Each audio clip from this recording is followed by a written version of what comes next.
ప్రముఖ కాపు ఉద్యమ నేత, పోరాట యోధులు స్వర్గీయ ముద్రగడ పద్మనాభం గారికి నివాళులు అర్పించడానికి ఈరోజు వారి స్వగ్రామంకి రావడం జరిగింది.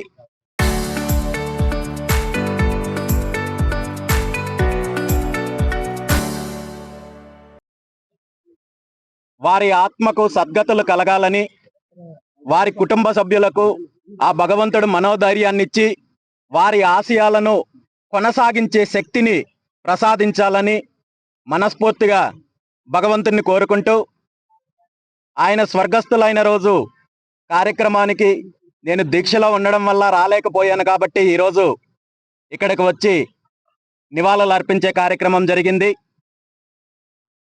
మనందరికీ తెలుసు, స్వర్గీయ ముద్రగడ పద్మనాభం గారు ఆయన విధానాలు, రాజకీయ నిర్ణయాలు ఏవైనప్పటికీ కూడా ఆయన చేసిన పోరాటము ముఖ్యంగా జాతి యొక్క అభివృద్ధి కోసము, పేదల యొక్క అభ్యున్నతి కోసము రాజీ లేని పోరాటం చేసిన యోధుడు.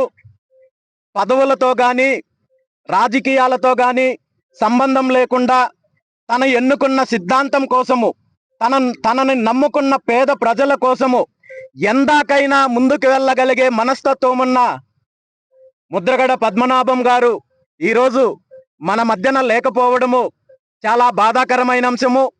ఆయన ఆశయాలను, ఆయన పోరాట స్ఫూర్తిని ప్రతి ఒక్కరూ కూడా తీసుకొని ముందుకు వెళ్ళాల్సిన ఆవశ్యకత ఉందని చెప్పి ప్రత్యేకంగా తెలియజేస్తూ, నాకు పెద్ద ఆయనతో ప్రత్యేక అనుబంధం ఉంది. సుమారు 4 సంవత్సరాల క్రితము ఇక్కడే ఇదే ప్రాంతంలో వారి స్వగృహానికి విచ్చేసి సుమారు 2 గంటల పాటు ఆయనతో గడిపే అవకాశం వచ్చింది. ఆయన స్వయంగా అల్పాహారం వడ్డించి ఎంతో ప్రేమ ఆప్యాయతను చూపించారు.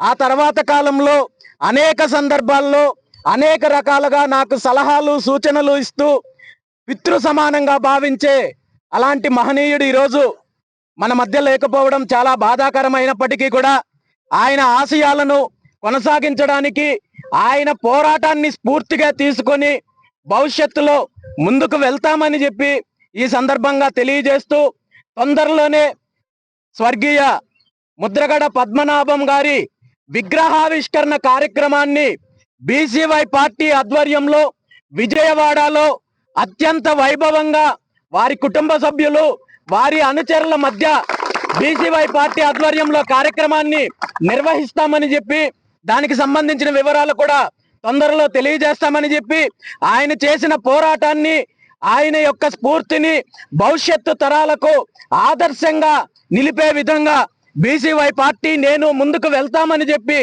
ఈ సందర్భంగా తెలియజేస్తూ, వారి కుటుంబ సభ్యులకు ప్రగాఢ సానుభూతి తెలియజేస్తూ, వారికి భగవంతుడు మనోధైర్యాన్ని ఇవ్వాలి, వారి ఆశయాలు కొనసాగించే శక్తిని ప్రసాదించాలని కోరుకుంటూ ఈరోజు ఈ కార్యక్రమంలో నివాళులు అర్పించడానికి వచ్చిన ముద్రగడ గారి అభిమానులు, వారి కుటుంబ సభ్యులు, ప్రత్యేకించి ప్రతి ఒక్కరికి కూడా ధన్యవాదాలు తెలియజేస్తూ సెలవు తీసుకుంటున్నాను. జోహార్ ముద్రగడ పద్మనాభం గారు.